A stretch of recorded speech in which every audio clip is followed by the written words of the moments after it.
A lot of people are having some issues, more fallout from that President Obama reaction to the president's contention that his healthcare.gov website is more or less fixed and that he has held accountable the folks who messed up.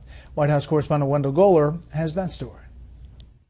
In an interview with Fox News Channel's Bill O'Reilly, President Obama defended his decision not to fire Health Secretary Kathleen Sebelius over the problems of the Affordable Care Act. I promise you that we hold everybody up and down the line accountable, but when we're midstream, Bill, that we want to make sure that our main focus is how do we make this thing work so that people are able to sign up. On this day, Secretary Sebelius visited Cleveland and Kansas City. In December, she refused to say whether she'd offered Mr. Obama her resignation. I'm not going to discuss what I talk about to the president. Meanwhile, the Washington Post says there are still problems with Obamacare sign-ups, this time with people who are mistakenly denied benefits based on their income.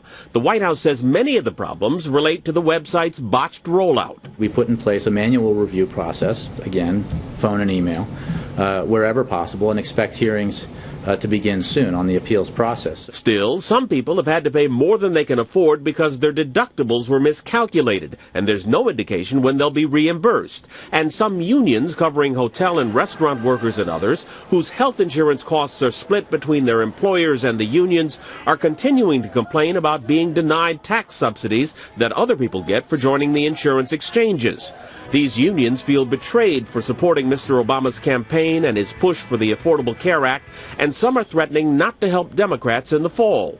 In a letter to the Democratic leaders of the House and Senate, they said, quote, "If the administration honestly thinks these proposed rules are responsive to our concerns, they were not listening or they simply did not care." The president offered another apology for the promise fact-checkers ridiculed. If you like your insurance, you can keep it. We put in a grandfather clause in the original law saying that, in fact, you were supposed to be able to keep it. It obviously didn't cover everybody that we needed to, and that's why we changed it. But it's not clear how many people the change is helping, since many states refuse to allow people to retain insurance policies that don't meet the standards of the Affordable Care Act.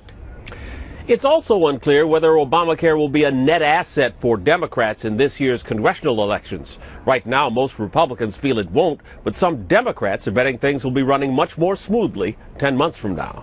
Brett? Wendell Goler live on the North Lawn. Wendell, thank you.